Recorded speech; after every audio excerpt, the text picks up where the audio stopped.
ನನ್ನ ಎಲ್ಲ ಮಾಧ್ಯಮ ಮಿತ್ರರಿಗೂ ಹಾಗೂ ಮಲ್ಲಿಗೆ ಮಿತ್ರರಿಗೂ ನಮಸ್ಕಾರ. ಹಾಗೂ ನನಗೆ ಯಾರೆಲ್ಲ ಸಪೋರ್ಟ್ ಮಾಡ್ಕೊಂಡು ಬಂದಿದ್ದೀರಾ ಎಲ್ಲರಿಗೂ ಧನ್ಯವಾದ ತಿಳಿಸ್ತೇನೆ. ಹಾಗೂ ನನಗೆ ಯಾರು ಇನ್ನೂ ನನ್ನ ಚಾನಲನ್ನು ಸಬ್ಸ್ಕ್ರೈಬ್ ಮಾಡದೆ ಹಾಗೆ ನೋಡ್ತಾ ಇದ್ದೀರಿ ಅವರು ನನಗೆ ದಯವಿಟ್ಟು ಸಬ್ಸ್ಕ್ರೈಬ್ ಮಾಡಿ ನನಗೆ ಸಪೋರ್ಟ್ ಮಾಡಿ ಅಂತ ಕೇಳ್ಕೊಳ್ತೀನಿ. ಇನ್ನೂ ವಿಡಿಯೋ ಮಾಡಲು ನನಗೆ ಹೆಚ್ಚಿನ ಅವಕಾಶ ಮಾಡಿಕೊಡಿ ಅಂತ ಹೇಳ್ತೇನೆ. ಹಾಗೂ ಇವತ್ತಿನ ವಿಡಿಯೋದಲ್ಲಿ ನಾನು ಯಾವ ಸೀಸನ್ಗೆ ಯಾವ ಥರ ಮಲ್ಲಿಗೆ ಗಿಡಕ್ಕೆ ಟ್ರೀಟ್ ಮಾಡಬೇಕಂತ ಹೇಳ್ತೇನೆ. ನಾವು ಇಷ್ಟು ದಿನ ವಿಂಟರ್ ಆಗಿ ನೋಡ್ತಿದ್ವಿ, ಅಂದರೆ ಕೋಲ್ಡ್ ಇರುತ್ತೆ, ಸ್ವಲ್ಪ ಬಿಸಿಯಾಗಿ ನೋಡ್ಕೊಳ್ತಿದ್ವಿ. ಇನ್ನು ಸಮ್ಮರಿಗೆ ಸ್ವಲ್ಪ ತಂಪಾಗಿ ನೋಡ್ಕೊಳ್ಬೇಕು. ಇನ್ನು ಹೀಟ್ ಜಾಸ್ತಿ ಇರುತ್ತೆ, ನೀರು ಜಾಸ್ತಿ ಬೇಕಾಗ್ಬೋದು, ಅದನ್ನು ನೋಡಿ ಹಾಕ್ಬೋದು. ನಾವು 2 ಪಾಟಲ್ಲೆಲ್ಲ ನಾವು ನೆಟ್ಟಿರೋ ಗಿಡಗಳಿಗೆ 2 ಟೈಮ್ಸ್ ನೀರು ಬೇಕಾಗ್ಬೋದು. ಹಾಗಾಗಿ ಮತ್ತು ಹೆಚ್ಚಿನ ಗಾಳಿ ಕೂಡ ಬೇಕಾಗ್ಬೋದು. ನಾವು ಬುಡಗಳಿಗೆ ಸ್ವಲ್ಪ ಓಪನ್ ಮಾಡಬೇಕಾಗತ್ತೆ. ಬುಡವನ್ನು ಸ್ವಲ್ಪ ಓಪನ್ ಮಾಡಿ ನಾವು ಹಿಂಡಿ ನೀರನ್ನೆಲ್ಲ ಕೊಡಬೇಕಾಗ್ತದೆ. ಯಾಕಂತ ಹೇಳಿದರೆ ಬೇರುಗಳಿಗೆ ಗಾಳಿ ಹೋಗದಿದ್ದರೆ ಅಷ್ಟು ಗಿಡ ಕೆಂಪಾಗ್ಬೋದು ಮತ್ತು ಚಿಗುರು ಬರದೇ ಇರ್ಬೋದು. ಹಾಗಾಗಿ ಇನ್ನು ಸೀಸನ್ ಬರುತ್ತೆ, ನಮಗೆ ಮಲ್ಲಿಗೆ ಹೂಗಳು ಜಾಸ್ತಿಯಾಗಿ ಬರುತ್ತೆ. ಹಾಗಾಗಿ ನಾನೇನು ಮಾಡ್ತೇನೆ, ನನ್ನ ಮಲ್ಲಿಗೆ ಗಿಡಕ್ಕೆ ಪಾರ್ಟ್ 2 ಆಗಿ ತಗೊಳ್ತೇನೆ.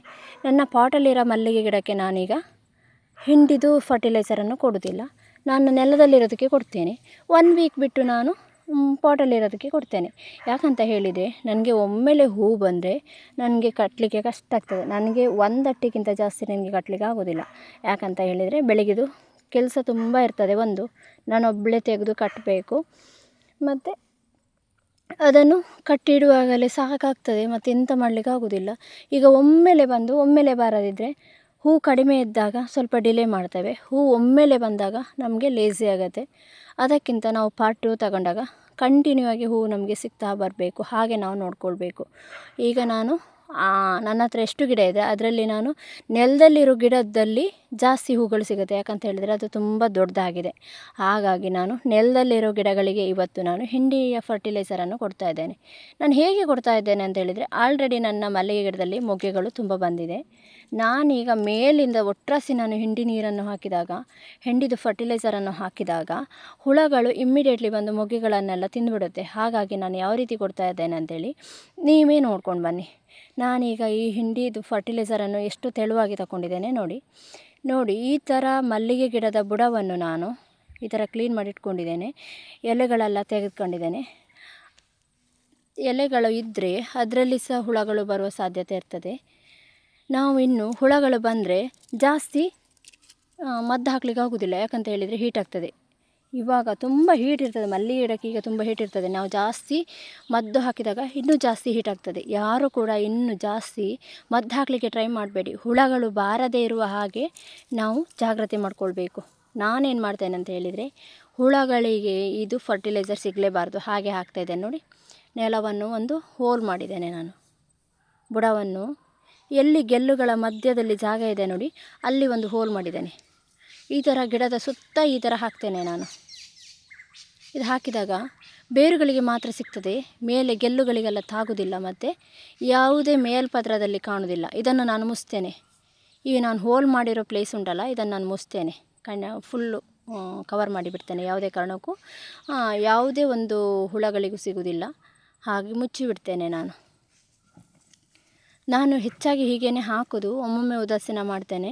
ಯಾಕಂತ ಹೇಳಿದರೆ ನನಗೆ ಹುಳಗಳು ಬಂದರೆ ನನಗೆ ಅದನ್ನು ಕಂಟ್ರೋಲ್ ಮಾಡಲಿಕ್ಕೆ ಆಗೋದಿಲ್ಲ, ಮತ್ತು ಮೊಗ್ಗೆಗಳು ತಿಂದಾಗ್ತದೆ, ಅದು ನನಗೆ ನೋಡಲಿಕ್ಕೆ ಸಹ ಆಗೋದಿಲ್ಲ. ಹಾಗಾಗಿ ನನ್ನ ತೋಟದಲ್ಲಿ ತುಂಬ ಹುಲ್ಲಿದೆ, ಬೇರೆ ಬೇರೆ ಗಿಡಗಳೆಲ್ಲ ಇದೆ, ಬೇಗ ಹುಳಗಳು ಬಂದು ಸೇರಿಕೊಳ್ಳುತ್ತೆ. ಹಾಗಾಗಿ ನಾನು ತುಂಬ ಜಾಗ್ರತೆ ಮಾಡಬೇಕು. ನಾನು ತುಂಬ ಗಿಡ ಇದೆ ನನ್ನ ಚಿಕ್ಕ ಜಾಗದಲ್ಲಿ. ತುಂಬ ಗಿಡವನ್ನು ನಾನು ಒತ್ತೊತ್ತಾಗಿ ನೆಟ್ಟಿದ್ದೇನೆ. ತರಕಾರಿ ಗಿಡ ಆಗ್ಬೋದು, ಹೂವಿದು ಹಣ್ಣಿದು ಗಿಡ ಇರ್ಬೋದು. ಹಾಗಾಗಿ ನೋಡಿದ್ರಲ್ಲ ನಾನು ಹೇಗೆ ಮುಚ್ಚಿದೆ ಅಂತೇಳಿ. ನಾನು ಮತ್ತು ಈ ಗಿಡದ ಬುಡದಲ್ಲಿರೋ ಕೆಲವು ಎಲೆಯನ್ನೆಲ್ಲ ಗುಡಿಸಿ ತೆಗೆದಿದ್ದೇನೆ, ಕೆಲವುದನ್ನೆಲ್ಲ ನಾನು ಹೀಗೆ ಮಾಡಿ ತೆಗೆದಿದ್ದೇನೆ, ಕೈಯಿಂದ ತೆಗೆದಿದ್ದೇನೆ.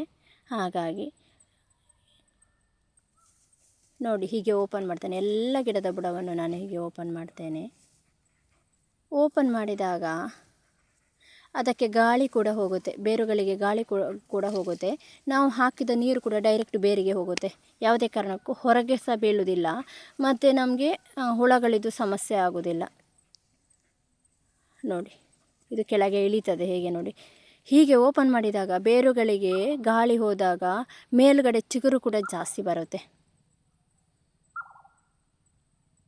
ಈ ಥರ ಹಾಕಬೇಕು. ಈ ಥರ ಹಾಕಿದಾಗ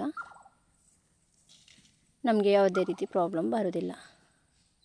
ನಾನು ಈ ಥರ ಯಾಕೆ ಹೇಳ್ತೇನೆ ಅಂತ ಹೇಳಿದರೆ, ನಮ್ಮದು ಇರೋ ಮೊಗ್ಗೆಗಳನ್ನೆಲ್ಲ ತಿನ್ನಬಾರ್ದಲ್ಲ ಹುಳಗಳು. ಹಾಗಾಗಿ ಒಂದು ಆಲ್ರೆಡಿ ಈಗ ತುಂಬ ಮೊಗ್ಗೆ ಬಂದಿದೆ. ಆದರೆ ಸಹ ನನಗೆ ಸ್ಪ್ರೇ ಮಾಡಲಿಕ್ಕೆ ಬರ್ಬೋದು ಈಗ, ಯಾಕಂತ ಹೇಳಿದರೆ ಸ್ವಲ್ಪ ಹುಳಗಳು ಕಾಣಿಸ್ತಾ ಉಂಟು. ಇವಾಗಲೇ ನಾನು ಸ್ಪ್ರೇ ಮಾಡಬೇಕು, ಆದರೆ ನನಗೆ ಮಾಡಲಿಕ್ಕೆ ಮನಸ್ಸಿಲ್ಲ. ಯಾಕಂತ ಹೇಳಿದರೆ ತುಂಬ ಹೀಟು. ಶಿವರಾತ್ರಿ ನಂತರ ಉಂಟಲ್ಲ, ತುಂಬ ಹೀಟ್ ಆಗುತ್ತೆ ಗಿಡಗಳಿಗೆ. ನಾವು ಶಿವರಾತ್ರಿದು ಮೊದಲು ತುಂಬ ಕೂಲ್ ಇರುತ್ತೆ, ಚಳಿ ಇರುತ್ತೆ. ಆವಾಗ ನಮಗೆ ಅಷ್ಟು ಅಂದರೆ ಮದ್ದೆಲ್ಲ ಹಾಕಿದರೆ ಪ್ರಾಬ್ಲಮ್ ಆಗೋದಿಲ್ಲ. ಶಿವರಾತ್ರಿಯ ನಂತರ ನಮಗೆ ಮಲ್ಲಿಗೆ ಗಿಡಕ್ಕೆ ಜಾಸ್ತಿ ಮದ್ದು ಹಾಕಿದಾಗ ಮಲ್ಲಿಗೆ ಗಿಡಕ್ಕೆ ಹೀಟಾಗಿ ಗಿಡ ಸುಟ್ಟು ಹೋಗ್ಬೋದು, ಕೆಂಪಾಗ್ಬೋದು, ಏನು ಸಹ ಆಗ್ಬೋದು, ಯಾವ ಥರನೂ ಸಹ ಆಗ್ಬೋದು.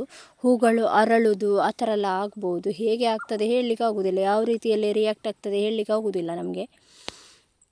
ಹಾಗೆ ನಾವು ಆಗದಿದ್ದ ಹಾಗೆ ಕಾಪಾಡಿಕೊಳ್ಬೇಕು. ಆ್ಯಕ್ಚುಲಿ ಮಲ್ಲಿಗೆ ಗಿಡಕ್ಕೆ ಇರೋ ರೋಗಕ್ಕೆ ನಾವು ಮದ್ದನ್ನು ಕೇಳಿದರೆ ಖಂಡಿತವಾಗಿ ನಮಗೆ ಮದ್ದು ಸಿಗ್ತದೆ. ನಮಗೆ ನಮ್ಮ ಫರ್ಟಿಲೈಸರಿಂದ ಬಂದ ರೋಗಗಳಿಗೆ ಮದ್ದು ಹಾಕಲಿಕ್ಕೆ ತುಂಬ ಸಮಸ್ಯೆ ಆಗ್ತದೆ.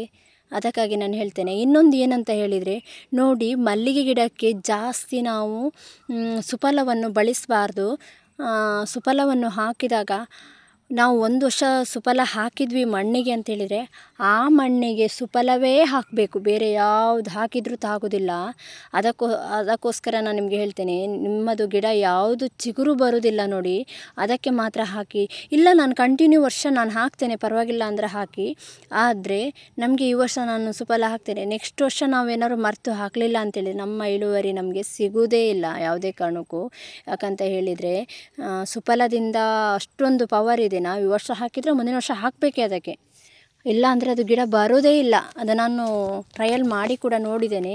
ಮತ್ತು ನಮ್ಮ ಹಿರಿಯವರು ಕೂಡ ಹೇಳಿದರು, ನಮ್ಮ ಅಪ್ಪ ಅಮ್ಮ ಕೂಡ ಹಾಗೆ ಹೇಳ್ತಾಯಿದ್ರು. ಈ ವರ್ಷ ಏನು ಹಾಕ್ತೇವೆ ನಾವು ಭತ್ತ ಎಲ್ಲ ಬೆಳೀಲಿಕ್ಕೆ ಅದನ್ನೇ ಹಾಕಬೇಕು ನೆಕ್ಸ್ಟ್ ವರ್ಷ ಅಂತ ಹೇಳ್ತಾಯಿದ್ರು. ಸುಫಲ ಹಾಕಿದ ಮೇಲೆ ಸುಫಲನೇ ಹಾಕಬೇಕಂತ ಹೇಳ್ತಾಯಿದ್ರು. ಅದು ನನಗೆ ಒಂದು ಅನುಭವ ಉಂಟು, ನಾನು ಎಕ್ಸ್ಪೆರಿಮೆಂಟ್ ಕೂಡ ಮಾಡಿದ್ದೇನೆ. ಹಾಗಾಗಿ ನನ್ನ ಎಲ್ಲ ಇದು ನೆಲದಲ್ಲಿರೋ ಮಲ್ಲಿಗೆ ಗಿಡಕ್ಕೆಲ್ಲ ಹಾಕಿ ಆಯಿತು. ಇನ್ನು ಪಾಟಲ್ಲಿರೋ ಮಲ್ಲಿಗೆ ಗಿಡಕ್ಕೆ ನಾನು 1 ವಾರ ಬಿಟ್ಟು ಫರ್ಟಿಲೈಸರ್ ಹಾಕ್ತೇನೆ. ಅದನ್ನು ಕೂಡ ನಿಮಗೆ ತೋರಿಸ್ತೇನೆ. ಮತ್ತು ಇನ್ನೂ ಏನೋ ಒಂದು ಕಮೆಂಟ್ ಬಂದಿತ್ತು, ಹೇಳಬೇಕಂತ ಅಂದ್ಕೊಂಡೆ, ನೆನಪಾಗ್ತಾ ಇಲ್ಲ. ಏನಾದರೂ ಕನ್ಫ್ಯೂಸ್ ಇದ್ದರೆ ದಯವಿಟ್ಟು ನನಗೆ ಇನ್ನೊಮ್ಮೆ ಕಮೆಂಟ್ ಮಾಡಿ, ನಾನು ನಿಮಗೆ ತಿಳಿಸ್ತೇನೆ. ಹಾಗೂ ನೀವು ಯಾರೆಲ್ಲ ಇನ್ನು ಮಲ್ಲಿಗೆ ಗಿಡ ನಂದು ಇನ್ನೂ ಇದಾಗಲಿಲ್ಲ ಅಂತ ಹೇಳ್ತಾ ಇದ್ದೀರಾ, ಗ್ರೋತ್ ಆಗಲಿಲ್ಲ ಅಂತ ಹೇಳ್ತಿದ್ದೀರಾ, ಜಾಗೃತಿ ಮಾಡಿ. ಇನ್ನು ಹೊಸ ಚಿಗುರು ಬರ್ತದೆ, ಯಾವುದೇ ಕಾರಣಕ್ಕೂ ಸೆಕೆಗೆ ನಿಲ್ಲುವುದಿಲ್ಲ. ಚಳಿಗಾದರೆ ಸ್ವಲ್ಪ ಮುರುಟಿ ಕೂತ್ಕೊಳ್ತದೆ, ಸೆಕೆಗಾಲಕ್ಕೆ ಚಿಗುರು ಬರ್ತದೆ. ನೀವು ಸ್ವಾತಿಯವರು ಅಂತೇಳಿ ನನಗೆ ಕಮೆಂಟ್ ಮಾಡಿದರು, 1 ಫೋಲ್ಡ್ ಏನೋ ಸಿಗ್ತಿದೆ, 100 ಹೂ ಏನೋ ಸಿಗ್ತಿದೆ ಅಂತ ಹೇಳಿದ್ರಿ. ನೀವು ಪಾರ್ಟ್ 2 ತಗೊಳ್ಳಿ. ಯಾಕಂತ ಹೇಳಿದರೆ ಒಮ್ಮೆ 3 ಚೆಂಡು ಒಮ್ಮೆ 100 ಅಂತ ಹೇಳಿದರೆ ನೋಡಿ, ಇವಾಗ ಒಳ್ಳೆ ರೇಟ್ ಇತ್ತು ಇವತ್ತು. ಹಾಗಾಗಿ ನಿಮಗೆ ಹೇಳ್ತೇನೆ, ಅದೇ 1.5 ಚೆಂಡು ಹಾಗೆ ನಿಮಗೆ ಹೂವಿದ್ದಿದ್ರೆ ನಿಮಗೆ ಲಾಭ ಆಗ್ತಿತ್ತು ಇವಾಗ. ಹಾಗಾಗಿ ನಾನು ನಿಮ್ಮ ಹತ್ರ ಕೇಳ್ಕೊಳ್ತಾ ಇದ್ದೇನೆ, ನೀವು ಪಾರ್ಟ್ 2 ಆಗಿ ನೀವು ಫರ್ಟಿಲೈಸರನ್ನು ಹಾಕಿ ನೋಡಿ. ಒಮ್ಮೆ ನಿಮಗೆ ಗೊತ್ತಾಗ್ತದೆ, ಹಾಕಿದಾಗ ನಿಮಗೆ ಯಾವುದು ಲಾಸ್ ಆಗೋದಿಲ್ಲ. ನೀವು ಒಮ್ಮೆಲೆ ಎಲ್ಲದಕ್ಕೆ ಹಾಕ್ತಿರಲ್ಲ, ಅದನ್ನೇ ಪಾರ್ಟ್ 2 ಆಗಿ ತಗೊಳ್ಳಿ. 1 ವೀಕಲ್ಲಿ ಇದು, 1 ವೀಕಲ್ಲಿ ಅದು. ಈಗ ಕಳೆದ ವೀಕಲ್ಲಿ ಹಾಕಿದ್ದಕ್ಕೆ ನೆಕ್ಸ್ಟ್ ವೀಕಲ್ಲಿ ಹಾಕಿದ್ರಾಯ್ತು, ಈ ವೀಕ್ ಬಿಟ್ಟು ನೆಕ್ಸ್ಟ್ ವೀಕ್ ಹಾಕಿದ್ರಾಯ್ತು. ಆ ತರಹ ತಗೊಳ್ಳಿ. ಮತ್ತು ನೀರು, ಪಾಟಲ್ಲಿರೋ ಗಿಡಗಳಿಗೆ ನೀರನ್ನು ನೀವು 2 ಟೈಮ್ಸ್ ಹಾಕಿ, ಯಾವುದೇ ಕಾರಣಕ್ಕೂ 1 ಟೈಮ್ ಹಾಕಬೇಡಿ, 2 ಟೈಮ್ಸ್ ಹಾಕಿ. ನೋಡಿದ್ರಲ್ಲ ಸ್ನೇಹಿತರೆ, ನನ್ನ ಇವತ್ತಿನ ವಿಡಿಯೋದಲ್ಲಿ ನಾನು ಏನು ತಿಳಿಸಿದೆ ಅಂತ ಹೇಳಿ. ನಾನು ನಾಳಿನ ವಿಡಿಯೋದಲ್ಲಿ ಇನ್ನೂ ಹೆಚ್ಚಿನ ಮಾಹಿತಿಯನ್ನು ನಿಮಗೆ ಕೊಡ್ತೇನೆ. ನನ್ನ ಈ ವಿಡಿಯೋ ನಿಮಗೆ ಇಷ್ಟ ಆದರೆ ಲೈಕ್ ಮಾಡಿ, ಶೇರ್ ಮಾಡಿ, ಕಮೆಂಟ್ ಮಾಡಿ, ಸಬ್ಸ್ಕ್ರೈಬ್ ಮಾಡಿ. ಬಾಯ್ ಬಾಯ್.